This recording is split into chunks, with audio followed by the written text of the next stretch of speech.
하나님 말씀 누가복음 12장 54절에서 59절 말씀입니다. 누가복음 12장 54절에서 59절 말씀 제가 읽어드리겠습니다. 또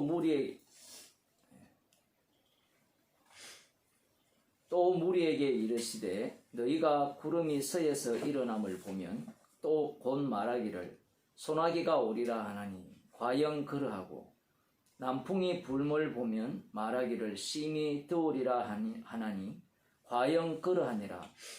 외식하는 자여 너희가 천지의 기상은 분별할 줄을 알면서 어찌 이 시대는 분변치 못하느냐. 또 어찌하여 옳은 것을 스스로 판단치 아니하느냐. 네가 너를 고소할 자와 함께 법관에게 갈 때에 길에서 화해하기를 힘쓰라. 저가 너를 재판장에게 끌어가고 재판장이 너를 관속에게 넘겨주어 관속이 오게 가둘까 염려하라. 네게 이르노니 홀이라도 남김이 없이 갚지 아니하였으는 결단코 저기서 나오지 못하리라 하시니라. 아멘.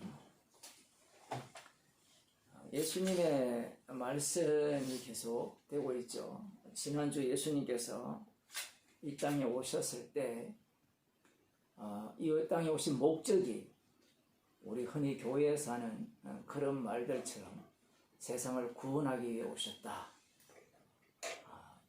우리 인생들을 불쌍히 여겨서 천국 보내기 위해 오셨다. 이렇게 말씀을 하시는 것이 아니라 예수님께서 오신 것은 불을 던지러 왔다라는 겁니다.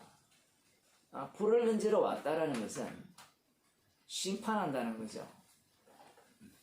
그런데 더 놀라운 사실은 예수님께서 불을 던지는 것이 너무 행복하다는 거예요.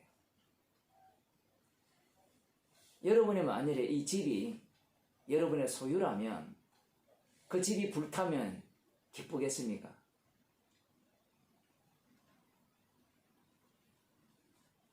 그렇지 않죠. 요즘 한국에는 뭐라고 이야기한다? 그러다 월세에 사는 애들을 월가. 에? 월가라고 합니까?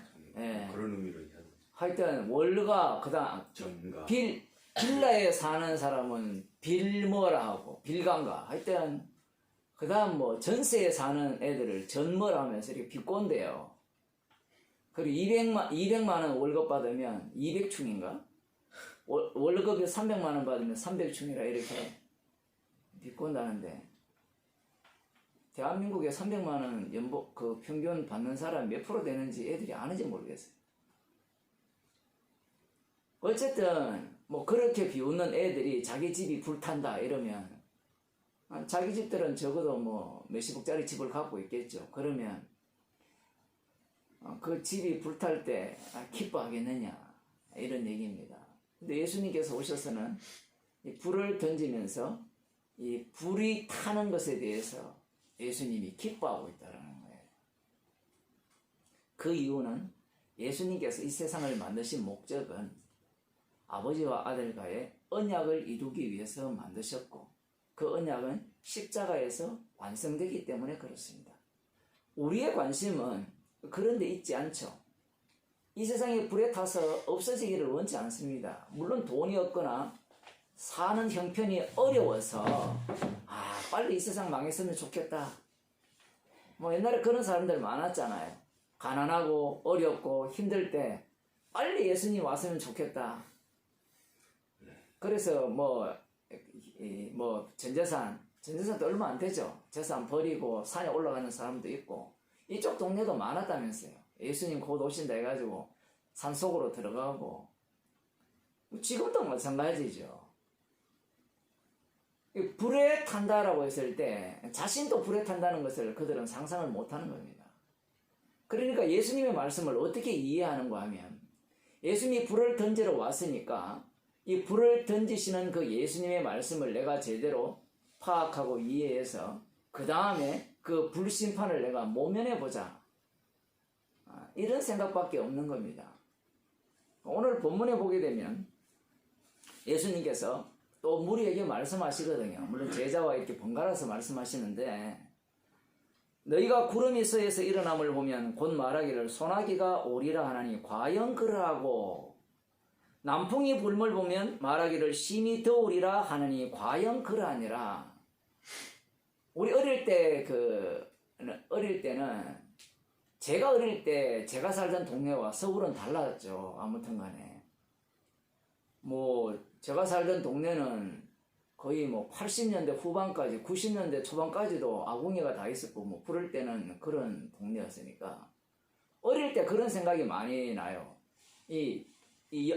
불을 지피면 연기가 그 마당에 쫙 깔리는 경우가 가끔 있어요. 그러면 이제 어른들이 뭐라고 하는 건 내일 비 오겠다 이야기를 해요. 뭐 그런 표현을 해요. 뭐 제가 잘못 들었는지 모르겠지만 뭐 기압차로 인해서 일어나는 현상이니까 우리 집에서 지금은 뭐 건물이 워낙 이렇게 그때는 다 이렇게 초가집이었으니까 이렇게 저 산 쪽을 바라보면 산들이 다 보였거든요. 이제 해 넘어갈 때쯤 보면 저녁 노을이 지는 정도가 아니라 아무튼 뭐 굉장히 이렇게 이 붉게 타오르면 내일 뭐 소나기 오겠다 뭐 이런 얘기 뭐 이런 얘기입니다. 쉽게 말하면 사람이 자기의 경험으로 이 정답을 찾은 거예요. 요즘은 뭐 이렇게 할 필요 없죠. 왜 그렇습니까? 일기예보 보면 한 달 일기예보가 다 나오잖아요. 이 빅데이터를 품은 컴퓨터가 돌아가기 때문에 거의 대부분 맞죠. 컴퓨터 용량이 큰 것을 갖고 있는 나라에서의 일기예보는 대부분 맞아요. 대한민국 일기예보는 거의 잘 안 맞아요. 근데 중국 일기예보를 보면 거의 다 맞아요. 여러분 일기예보 볼 일이 별로 없죠. 일기예보를 봤으면 제가 어제 세차를 안 했습니다. 오늘 비가 왔다는 거. 오랜만에 세차를 하니까 비가 왔거든요. 이 사람들은 이 기상을 분별하면서 내일이 어떨 것이다, 비가 올 것이다, 아니면 더울 것이다 라는 예상을 하잖아요. 그러면 예상을 왜 하느냐 얘기입니다. 그게 궁금하지 않습니까?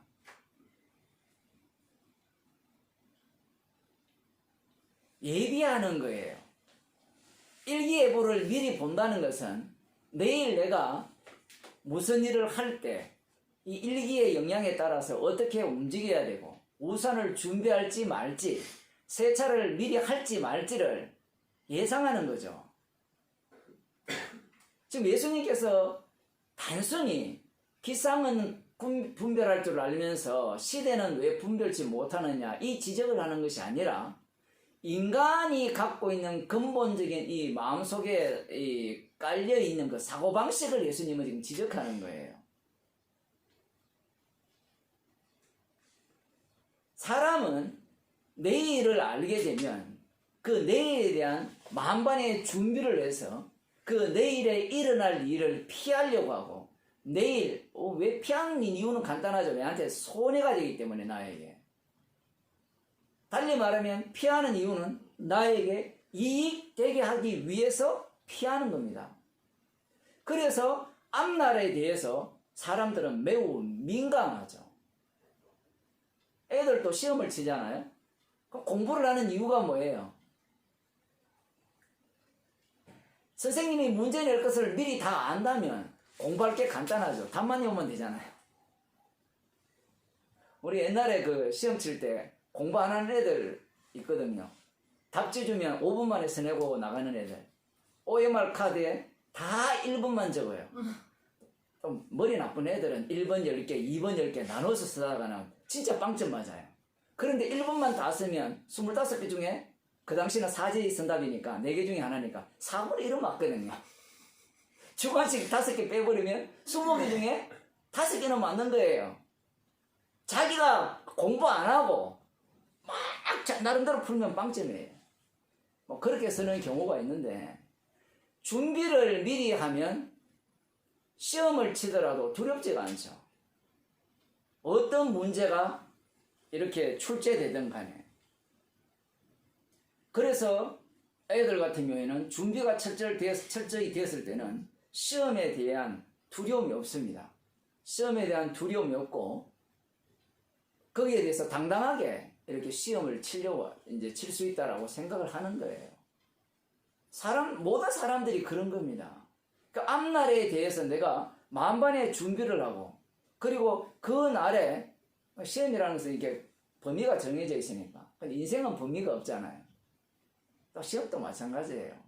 완벽하게 준비했는데 그날 갑자기 아프면요 시험 못 쳐요. 아마 그저께 학력고사 쳤는데 대입 수능 시험을 쳤는데 아마 시험 못 치는 애들 꽤 있을 거예요. 갑자기 아파가지고 뭐 시험 응시해놓고 10% 정도가 시험을 안 쳤다 그러는가? 일단 그렇거든요. 우리가 예상하는 것과 다른 일들이 일어남에도 불구하고 사람들은 앞날에 어떤 일이 일어날 것인가에 대한 생각을 버리지 않습니다. 그 이유는 자기가 살아야 되고 행복해지기 위해서 그런 거예요. 지금 유대인들은 예수님의 말씀을 유대인들이죠. 누가복음 이방인을 향해서 서였다 하는데 1차적으로는 유대인입니다. 유대인들이든 이방인이든 그들의 관심은 날씨 하나만 보더라도 누구에게 관심이 있는가라는 것이 나와요. 오늘 우리 시편 147편 읽었잖아요. 거기에 보면 하나님께서 비도 내리시고 하나님께서 뭐 여러 가지 추위도 오게 하시고 이렇게 바람도 불게 하신다 이렇게 나와 있는데 그런 얘기는 불교를 믿더라도 뭐 어디를 가더라도 도교를 믿더라도 뭐 장자를 어떻게 하더라도 다 아는 이야기예요. 하나님이 하신다는 얘기. 그런데 거기에서 사람들이 십자가가 나오리라고는 상상을 못하는 거예요. 십자가 사건이 왜 발생합니까? 일기예보 보기 때문에 그래요. 처음 알았어요? 일기예보를 본다는 것은 내일 하루를 나를 위해서 어떻게 살까에 대한 걱정과 근심과 예비죠. 거기에 예수님의 십자가가 있습니까? 나올리 만무하죠. 날씨가 좋으면 손님이 많을 거고. 자, 아는 분 중에 세차장 하거든요. 오늘 손님이 없잖아요. 근데 별로 억울하지 않아요. 잠시 비 내리는 것은 차를 더 더럽게 하기 때문에 더 많은 고객들이 온다는 겁니다. 그런데 비가 1주일, 2주일 계속 와보세요. 언제나 자기 중심으로 일기예보를 보는 거예요. 그것 때문에 십자가 사건이 발생하는 겁니다. 유대인들이나 이방인들은 이 천지의 기상은 분별할 줄 알지만 시대는 분별치 못한다는 겁니다. 지금 예수님의 말씀이 어찌 이 시대는 분별치 못하느냐 이렇게 책망을 하시는 것 같죠. 맞아요. 책망을 하시는 겁니다. 그러면 사람들은 그렇죠. 시대를 분별 못하죠. 그러면 우린 이제 시대를 분별하는 인간이 되겠습니다. 라는 마음가짐을 사람들이 많이 가져요. 제가 설교를 준비하면서 설교 몇 편을 들어봤거든요. 들어보면 사람들이 이 본문을 해석하는 결과가 뭔가 하면요. 결론이 이런 거예요. 여러분, 시대를 분별하셔야 됩니다. 라고 하면서 그 분별하는 비법을 알려줘요.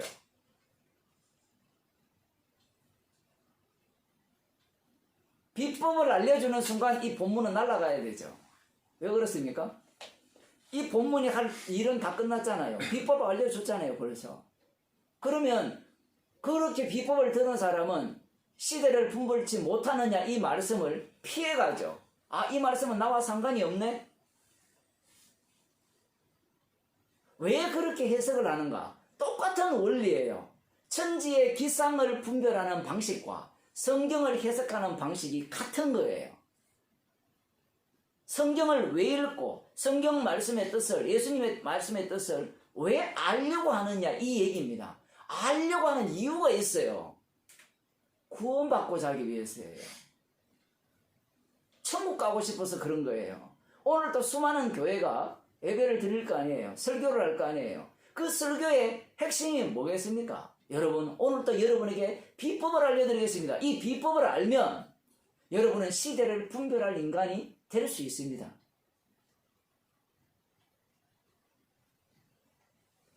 예수님의 말씀은 너희들은 죽었다 깨어나도 시대를 분별할 수 없는 인간이라는 겁니다. 왜 그러냐? 시대를 분별할 수 있다면 성령을 주실 이유가 없어요. 예수님이 주님의 자리에 오를 이유도 없어요. 주님의 자리에 올랐으니까 우리가 시대를 분별한다. 그 얘기가 아니에요. 올랐다는 말은 주님의 영만이 시대를 분별한다는 얘기입니다. 그러면 어떤 인간도 분별치 못한다라는 고백이 나와야 되죠. 예수님의 말씀은 그런 의미로 하시는 말씀이에요. 다니엘 3장을 한번 보겠습니다. 다니엘 3장을 보면 아주 재미있는 사건이 나와요.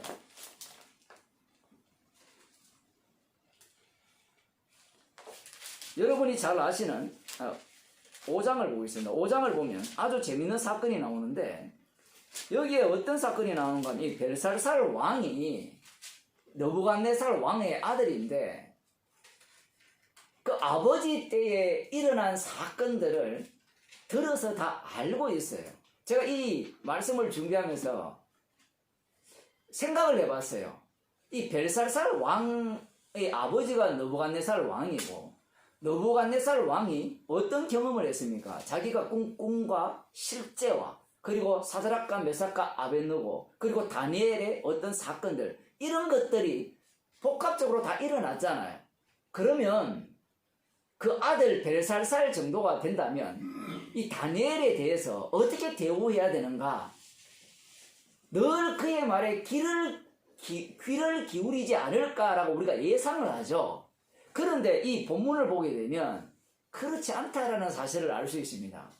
우리가 볼 때는 다니엘이 마치 바벨론의 포로 잡혀갔을 때 마치 주도권을 행사하면서 언제나 하나님의 계시를 받아가지고 뭔가 사람들에게 주목받는 결정을 내렸고 행동을 했다라고 생각을 하는데 그래 했다면 벨사살 왕이 다니엘을 기억했죠.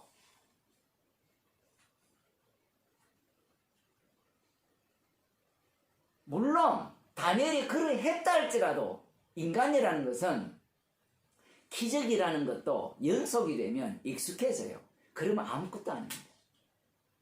처음에 월급 100만 원 받다가 300만 원 받으면 되게 기분 좋잖아요. 그런데 그것이 한두 달 지나면 아무것도 아니에요. 그게 인간의 몸의 반응이거든요. 여기에서 보면 본문 전체를 보게 되면 다니엘이 우리가 생각하듯이 언제나 하나님의 계시를 받아가지고 그 시대에 주목받는 인물이 되었다라고 볼 수가 없습니다. 우리는 다니엘을 보면서 뭔가 항상 주목받는 인물이었다라고 기대를 하잖아요. 그렇지 않습니다. 성경은 가끔 등장해요. 진짜 깜빡깜빡이에요. 근데 이 깜빡이가 아주 이 텀이 길어요. 이 벨사살 왕이 자기 아버지를 이어서 왕이 되었으니까 이 권력이나 권세, 재물이 얼마나 많겠습니까? 신이 났어요. 이 모든 영광을 누구한테 돌리는 거면 자기에게 돌리는 거예요. 그래서 예루살렘을 침공했을 때 아버지 때에 그 뺏어온 성전에 있는 물품들, 그릇들이죠. 제사 드리는 제기들, 쉽게 말하면 그런 것들을 다 끄집어내어가지고 한 1,000명의 기인들을 모아가지고 잔치를 벌였습니다. 술잔치를 벌였죠. 그러면서 얼마나 자기 자신이죠. 느부갓네살 왕이 자기를 신으로 만들었으니까 자기 자신을 칭송하는 겁니다. 교만하게 칭송을 하는 거죠. 그러면서 금으로 만든, 은으로 만든 동, 철, 나무로 만든 신들을 찬양하는 거예요. 찬양할 때 어떤 일이 발생하는가 하면 찬양할 때 갑자기 신경 쓰지 마세요. 손가락이 나타납니다.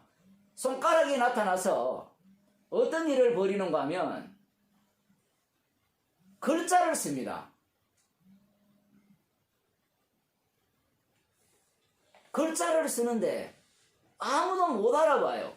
못 알아본다는 게 글자의 의미를 못 알아보는 게 아니에요. 무슨 말인지는 알아요. 메네메네 대겔 우바르신이거든요. 우바르신 나중에 페레스라 이래 나오는데 그게 우바르신하고 페레스 발음이 왜 다르냐 하면 그 의미 때문에 그래요. 같은 단어가 변형된 거거든요. 그 손가락으로 글씨를 썼단 말이에요. 그러니까 갑자기 벨사살 왕이 다리도 떨리고 온몸이 덜덜덜 떨린 거예요. 이 손만 나타나가지고 글씨를 쓰니까. 기이한 일이잖아요. 지금 또 손가락만 나타나고 글을 쓴다 생각해 보세요. 사람들이 얼마나 놀라겠습니까? 그러자 이 두려움 속에 사로잡힌 이 왕이 한번 보세요. 8절에 보면 5장 8절에 때에 왕의 박사가 다 들어와서나 능히 그 글자를 읽지 못하며 그 해석을 왕께 알게 하지 못하는지라. 읽지도 못하고 알게 하지 못했다. 이렇게 표현해요. 낯선 글자다. 다른 나라 글자다.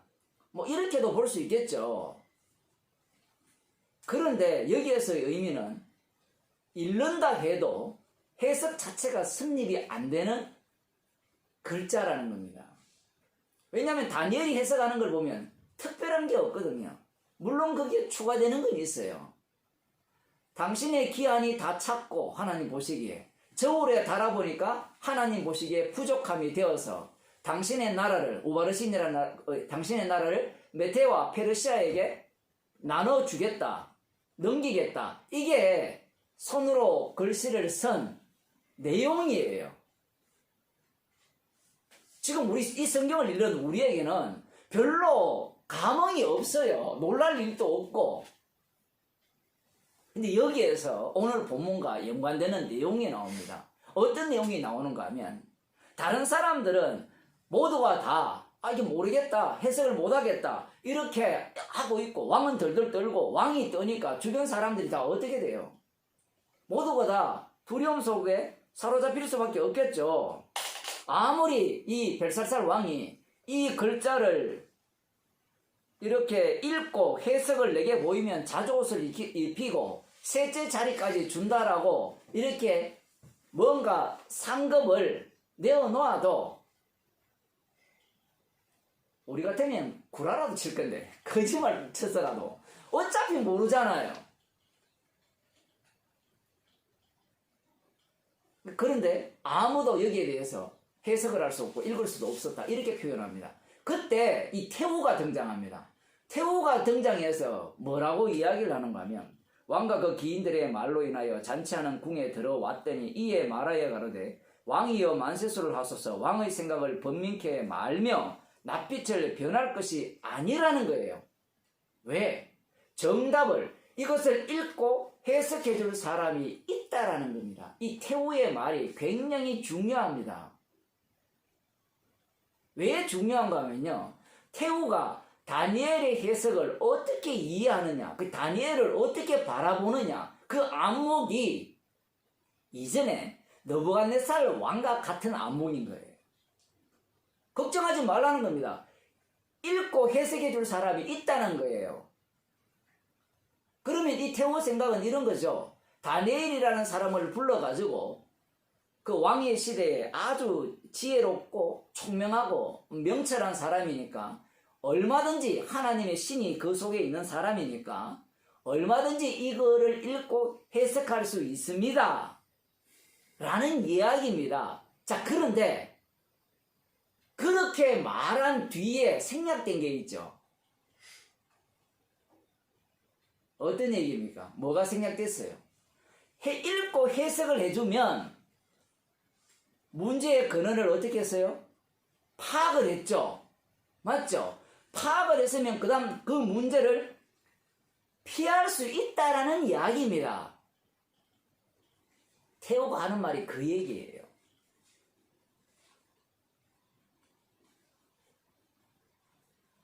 지금 벨사살 왕이 두려움에 떠는 것은 읽지 못해서 무슨 뜻인지 해석하지 못해서 두려워 떤다는 거예요. 근데 이게 이 사고방식이 과학자들의 사고방식이거든요. 철학자들의 사고방식이에요. 과학자들이나 철학자들이 무엇을 추구하는가 하면요. 이 세계가, 과학자들 같은 이 세계가 도대체 무엇으로 만들어졌는가. 그 일원리, 그걸 만유의 원리라 하거든요. 그 원리를 찾아서 지금 매진하고 있어요. 중력과 양자역학을 통합해가지고 거기에 들어있는 가장 원초적인 출발점을 알아낸다면 그 다음 뭔가 하면요. 이 세상 모든 문제들이 다 해결된다는 이야기입니다. 왜냐하면 거기에서 사람이 만들어진 것까지 다 나오니까. 과학이 얼마나 대단합니까? 유리, 지금 노공기, 휴대폰, 이 모든 게 과학이거든요. 이 과학 안에 다 뭐가 들어있어요? 수학이 들어있죠. 어떻게 만들어졌고 무엇과 무엇이 연결되어 있고 그걸 다 뽑아내는 거예요. 우리 같으면 상상을 못 하잖아요. 근데 지금 과학자들이 꿈꾸는 게 그거거든요. 만유의 원리를 찾아내는 겁니다. 철학도 마찬가지죠. 출발점을 찾아내면 원인만 알면 그 다음부터 파생되는 모든 사건들은 조합하면 돼요. 물질도 마찬가지잖아요. 물질이 원래 어디에서 출발합니까? 하나밖에 없었죠. 하나가 뭐예요 원래? 갑자기 생각 안 나는데 그 하나가 온도 변화에 따라서 무엇까지 바뀝니까? 금까지도 변하거든요. 금까지도. 온도 변화에 따라서 철이 되고 납이 되고 뭐 아연이 되고 은이 되고 금이 되는 거예요. 우리는 과학을 모를 때는 원래부터 금이었고 원래부터 철이었다 생각하잖아요. 그런데 과학자들은 원래부터 철이 아니었어요. 온도 변화에 따라서 철로 바뀌고 금으로도 바뀌고 여러 가지 그러한 어떤 물질로 바뀐다는 얘기입니다. 그게 검증이 된 거예요. 그러니까 이 원리를 찾아내겠다는 거예요. 원리를 찾아내면 그 다음 일어나는 문제를 해결할 수 있다는 거예요. 그럼 왜 해결하려고 할까요? 두려움 때문입니다.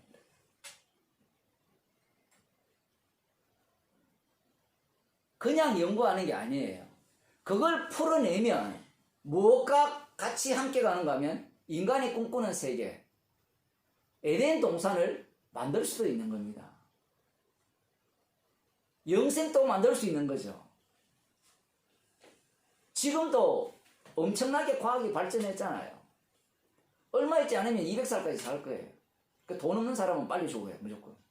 돈 있는 사람은 200살까지 살고, 노예가 되는 사람은 1000살까지 살 수도 있겠죠. 지금 이 태후가 다니엘을 이렇게 이야기하거든요. 엄밀한 말을 밝히며 의문을 파할 수 있었습니다. 이제 다니엘을 부르소서. 그리하시면 그가 이 해석을 알려드리겠나이다. 알려드릴 때 당신은 이 글의 의미를 알았으니까 어떠한 문제에 대해서도 당신은 대처할 수 있습니다라는 이야기를 하는 거예요. 그래서 염려하지 말라는 겁니다. 참 독특하죠. 그런데 말입니다. 오늘날 교회가 성경을 보는 관점, 이 태후의 관점이에요. 목사님도 그걸 느끼실 겁니다. 교회 자체가 태후의 관점이에요. 말씀을 알면, 해석을 제대로 하면, 그 다음 어떻게 된다? 우리가 닥칠 일에 대해서 피할 수 있다는 거예요. 지옥 가지 않을 수 있다는 겁니다. 불심판을 피할 수 있다는 거예요. 피했습니까? 벨사살 왕이 피했어요. 해석을 했어요. 해석을 하는 순간 어떤 일이 발생하는가 하면 다니엘도 그 해석 속에 합류가 되거든요. 관찰자가 안 됩니다. 다니엘이 해석을 했죠. 당신이 지금 기한이 다 됐고 저울에 하나님 보시기에 저울에 달아보니까 부족함이 되어서 이 메대와 파사에게 페르시아에게 당신의 제국이 넘어갈 것이다 라고 예언을 했잖아요. 우리가 볼 때는 예언이지만 사람들이 생각하는 예언과 성경의 예언이 달라요. 사람들이 생각하는 예언은 예언이 이루어지면 그 예언에 대한 준비를 합니다. 무당들이 예언을 하잖아요. 그죠? 점 보러 갈 때 앞날에 대한 예언이잖아요. 그러면 그 예언에 대해서 처방을 내리잖아요. 오늘은 물 가까이 가지 마라. 우리 유치원 할 때 엄마들이 물놀이 나가면 우리 애 안 갑니다. 왜 그렇습니까? 라고 물어보면 이 점장이가 하는 말이, 점장이라고 말 안 하죠. 어떤 기인이 하시는 말씀이 원래는 물하고 멀리 하라는 거예요. 많이 듣던 얘기 아닙니까? 그 예방책, 비법을 알려주는 겁니다. 그러면 자신이 당할 그 일을 피할 수 있다는 거예요. 그런데 주님의 예언은, 주님의 말씀은 피할 수 없는 예언이에요. 그러면 주님의 말씀은 당하게 하는 말씀이에요. 당하게 하는 말씀.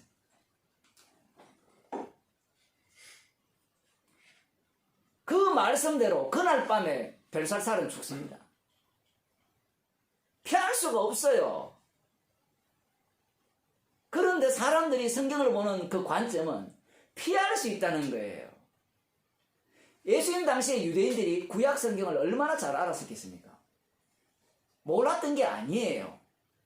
메시아가 오면 심판하는 것까지, 왜냐하면 세례요한 또 심판으로 이해한 거 맞아요. 왜냐하면 구약에 보면 이 메시아가 오면 메시아 왕국 중심으로 적들은 완전히 박살을 하거든요.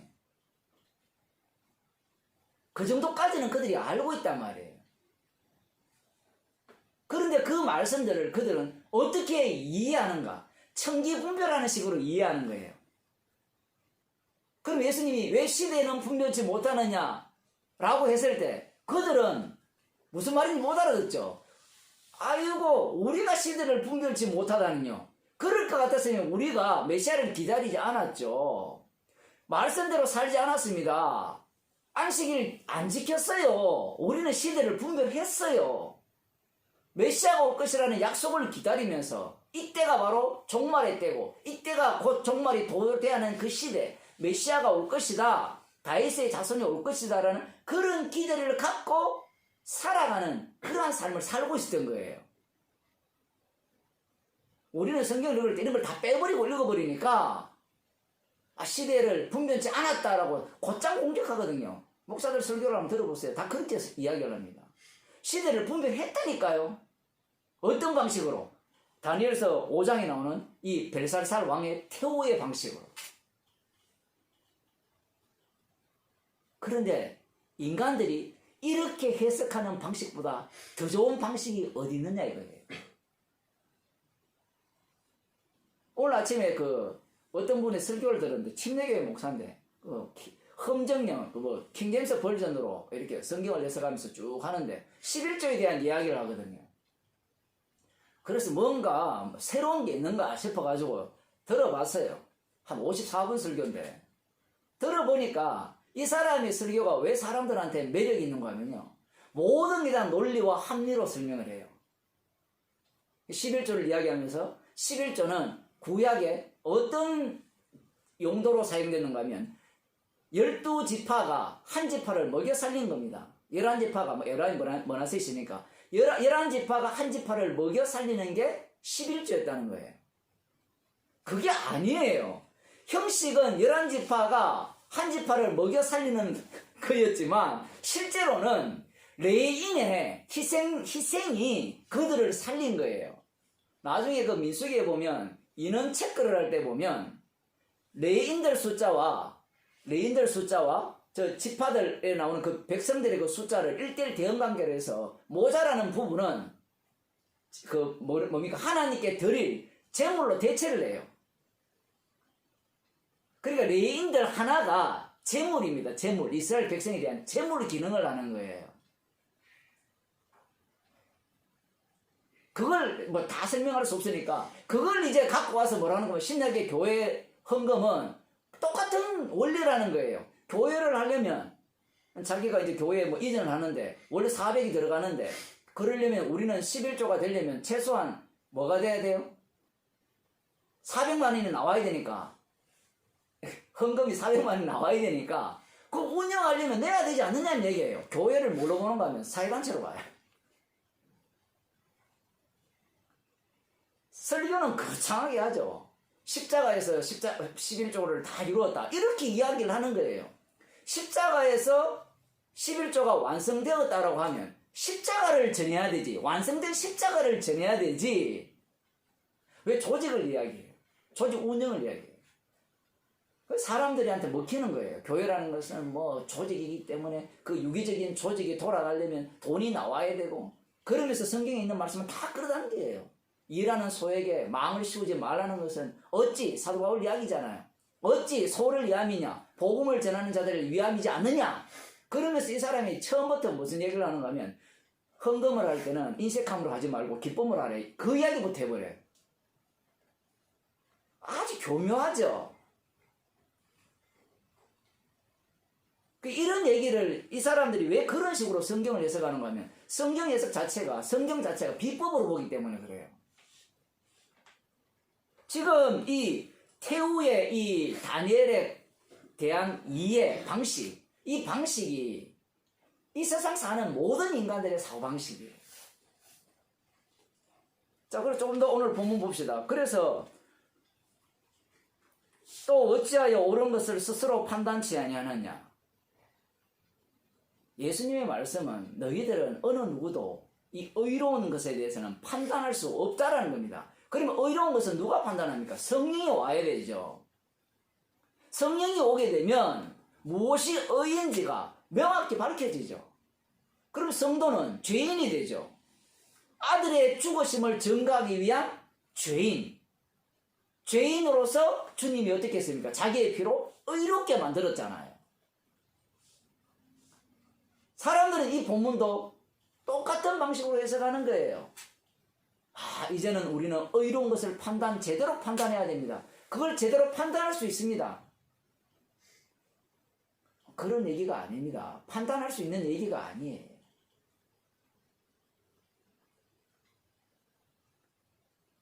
네가 너를 고소할 자와 함께 법관에게 갈 때 길에서 화해하기를 힘쓰라.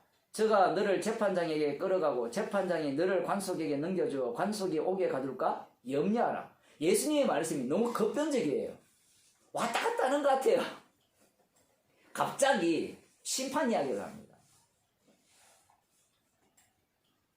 홀이라도 갚기 전까지는, 그러니까 돈의 그 화폐 기준으로 가장 낮은 수준 10원짜리 하나라도 갚기 전에는 감옥에서 절대로 빠져나오지 못한다. 그러니까 그 재판관이 가기 전에 빨리 서로 화해하고 용서를 빌어야 된다. 이 얘기입니다. 이 얘기를 예수님이 하시는 이유가 뭐냐? 불을 던지러 왔는데 어느 누가 화해할 자격 요건이 있느냐, 이 얘기입니다. 그래서 예수님이 불 속으로 들어가는 거예요.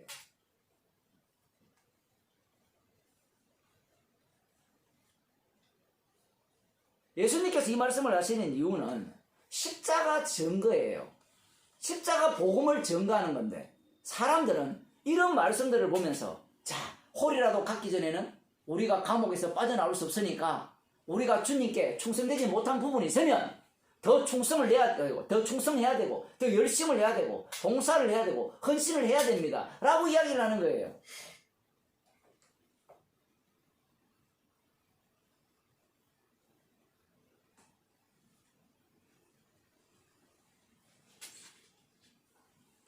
인간들은 옳은 일을 판단할 능력이 없어요. 자, 방금 제가 한 말씀에 대해서 이게 증거하는 내용이 있습니다. 사도행전 27장을 보겠습니다. 사도행전 27장에 보면 사도 바울이 이탈리아로 압송되죠. 죄수로 압송되는 과정 가운데 일어난 사건입니다. 여기에 보면 독특한 사건이 등장해요. 어떤 사건이 등장하는가 하면, 이 27장 1절에 보면 우리의 배 타고 이탈리아로 갈 일이 작정되며 바울과 다른 제수 몇 사람을 아고사도대의 백부장 율리오란 사람에게 맡기니 아시아 해변 각처로 가려 하는 아드라무테노 배에 우리가 올라 행선할세 마게도냐의 데살로니카 사람 아리스다고도 함께 하니라. 이튿날 시돈에 대니 율리오가 바울을 친절히 하여 친구들에게 가서 대접받음을 허락하더니 또 거기서 우리가 떠나가다가 바람의 거슬림을 피하여 구부로 해안을 의지하고 행선하여 길리기아와 밤빌리아 바다를 건너 루기아의 무라성에 이르러 거기서 백부장이 이탈리아로 가려 하는 알렉산드리아 배를 만나 우리를 오르게 하니 배가 더디가 여러 날 만에 간신히 니도 맞은편에 이르러 풍세가 더 허락지 아니하므로 살몬의 앞을 지나 그레데 해안을 의지하고 행선하여 간신히 그 연안을 지나 미양이라는 곳에 이르니 라세아 성에서 가깝더라. 하여튼 이탈리아로 가는 과정이 있어요. 그런데 그 가는 과정이 이 100일이 험난한 거예요. 그래서 그런데 겨우겨우 지금 어디까지 왔는가? 라세아 성에 가까이까지 온 거예요. 미양이라는 곳에 도착한 겁니다. 여기까지는 별 내용이 있긴 있는데 이건 우리가 보려고 하는 게 그 다음 구절입니다. 여러 날이 걸려, 그러니까 이동 시간이 오래 걸렸죠. 그러니까 예상보다 이탈리아로 가는 그 과정이 시간이 더 지체된 거예요. 그러다 보니까 금식날이 지난 겁니다. 금식하는 절기가 유대 원력으로 7월 10일이거든요. 그럼 보통 12월 정도 된다 그러거든요. 그러면 이때 지중해 해안에 그 풍랑이 엄청나게 일어난답니다. 그 풍랑 이름이 유로쿨러라는 풍랑이 나오거든요. 여기에서. 자, 그럴 때 한번 봅시다. 여러 날이 걸려 금식하는 절기가 이미 지났으므로 행선하기가 위태한지라. 매우 위험한 거예요. 항해하기가. 그래서 바울이 저희를 권하여 말하되 여러분이여 내가 보니 이번 행선이 항해가 화물과 배만 아니라 우리 생명에도 타격과 많은 손해가 있으리라 말했어요. 자, 여기에서 질문 들어갑니다. 이 사도 바울이 말한 것이 특별한 겁니까? 보편적인 겁니까? 보편적인 이야기예요. 우리는 성경을 볼 때 바울이 뭔가 계시받아서 뭐 괜찮은 이야기 있지 않느냐 이렇게 들어가는데 바울이 하는 이야기라면 그 당시에 뱃사람들, 선장들 다 아는 이야기예요. 그들이 바다에 많이 있으니까 바다에서 먹고 살았잖아요. 수십 년간 평생을 살았으니까 몇월 달에 언제쯤 풍랑이 자주 일어나고 거기에 대한 데이터가 빼곡하게 머릿속에 들어있는 거예요. 그러니까 이때쯤은 항해하면 안 된다는 거 다 알아요. 그런데 말입니다. 사람들이 바울 말을 안 들어요. 이유 중에 하나가, 가장 큰 이유 중에 하나가 이 미양이라는 곳은 겨울을 지나기가 별로 합당치 않다는 겁니다. 이 재미난 표현이거든요. 죄수들이야 겨울을 지나건 어디서 지나든 문제가 없죠. 무슨 말인지 이해됩니까? 죄수들은 그 미양이라는 곳이 주변 환경이 좋든 나쁘든 관련이 없잖아요. 그러면 누구 문제가 발생합니까? 누가? 간수들이죠. 자유인들. 그들이 이 미양이라는 곳에서 겨울을 지나려고 하니까 굉장히 불편한 거예요. 뭐가 없느냐? 술집도 없고 자기들이 즐길 수 있는, 쾌락을 누릴 수 있는 그런 장소들이 없는 겁니다. 쉽게 말하면. 성경은 그렇게 표현해놨거든요. 과동하기가 어렵다 이렇게 표현했거든요. 그래서 투표를 냈어요. 투표를 하니까 대다수의 사람들이 아닙니다. 갑시다라고 한 거예요. 여기 있으면 안 된다는 거예요. 왜? 죽을 줄 모르고 인간은 쾌락을 추구하거든요. 그래서 더 좋은 곳에 가서 조금만 더 가서 거기에서 어떻게 하자? 거기서 겨울을 나자. 이렇게 결정을 내린 거예요. 이게 민주주의입니다. 민주주의. 민주주의는 다수결에서 결정되거든요. 자, 그래서 배가 떠나서 어떤 문제가 발생했어요? 유라굴로라는 광풍을 만났어요. 자, 이제 여기에서 다시 질문을 드리겠습니다. 똑같은 얘기였죠. 천기를 누가 분별했어요? 사도 바울이 분별했어요. 그러면 사도 바울만 분별했습니까? 다른 사람도 다 알아요. 그런데 이 천기 분별이 무엇과 연결되어 있는가? 사도 바울이 알고 있었어요? 물론 사도 바울은 한 가지는 알았어요. 복음을 전하기 위해서 가이사 앞에 서리라. 왜냐하면 그건 약속이 되어 있으니까 하나님이 그렇게 말씀하셨으니까 그것은 알고 있었죠. 그런데 그 과정은 압니까? 모릅니까? 모르죠. 모르는데 그 천기의 분변이 무엇과 관련되어 버리는가 하면 십자가 복음 전파로 바뀌어져 버려요. 우리는 천기를 분별하면 내가 아까 사도 바울이 보면 하물과 우리의 생명에 지장이 있을까 하노라 이렇게 표현을 하니까 그것은 인간이라면 누구나 갖고 있는 마음이잖아요. 이 지금 항해길은 굉장히 위험하다. 지금은 나가면 안 된다. 배가 떠나면 안 된다. 라고 이야기를 했는데 누가 봐도 이거는 자기의 생명 보전. 바울도 그런 생각을 했을 수 있겠죠. 나는 가이사 앞에 서야 되는데 배가 풍랑을 만나서 어떻게? 죽으면 안 되잖아요. 그런데 말입니다. 어떻게 바뀌어버립니까? 시대를 분별하는 쪽으로 주님이 그 상황 속으로 몰아넣어버려요. 몰아넣게 되니까 어떻게 됩니까? 바울의 말을 안 듣던 자들이 바울의 말을 듣고 복음을 듣게 되죠. 물론 그 배 사람들이 다 구원을 얻었다는 것은 이야기하지 않습니다. 성경에서.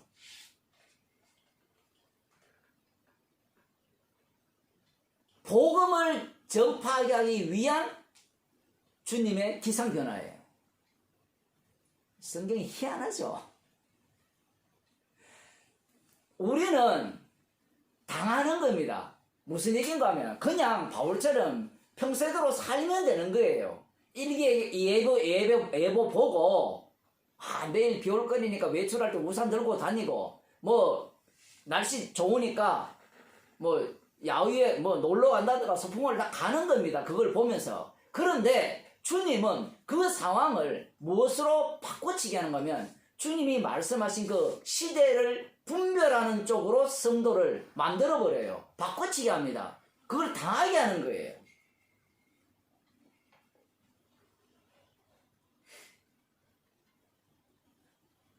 주님이 상황을 그렇게 몰고 가는 거예요.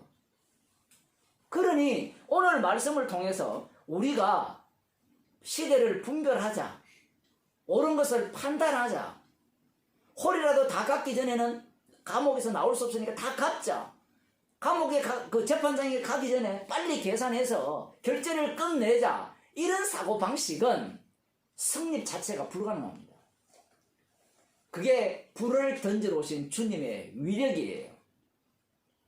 그래서 불을 던지러 오신 그 주님 속에, 불심판 속에, 주님이 받으시는 그 불심판 속에 합류되지 않는 자는 결단코 이 말씀 속에 합류될 수가 없다는 얘기입니다.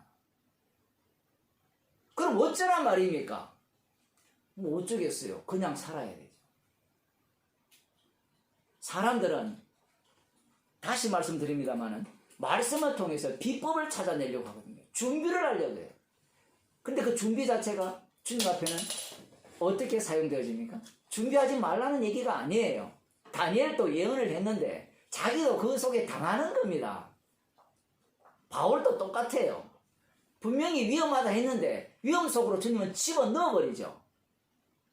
우리 같으면 위험하다 했으면 바울 정도 되면 바울 말을 다 듣게 해가지고 아예 그 항해길을 나서지 않게 해야 되는 게 정상적인 방식이잖아요. 그러나 염려합니다. 염려해도 주님은 염려 속으로 집어넣어요. 집어넣어서 그 속에서 십자가 증인으로 만들어버려요. 그 만드는 작업 속에 성도가 놓여있는 겁니다. 그것이 성도의 삶의 현장입니다. 기도하겠습니다. 하나님 아버지, 우린 이미 나의 구원을 위해서 말씀을 통해서 그 비법을 배우려고 하고 불심판을 피하려고 하는 그러한 심보로 말씀을 대하는 인생들인데 이러한 죄인들을 불심판 속에 함께 참여시키시고 주께서 말씀하신 그 말씀 속에 그 말씀이 이루어지는 자리에 우리들을 살게 하셔서 십자가 증인으로 살게 하심을 감사드립니다. 주님, 우리가 어떻게 살든지 간에 주님의 말씀만이 우리 가운데서 이루어지고 그 말씀만이 우리 가운데서 적용되어지면서 주님의 불심판만을 전가하는 주의 백성으로 삼으심을 저희들이 감사하는 주의 백성이 되게 하여 주옵소서. 예수님 이름으로 기도드려옵나이다. 아멘.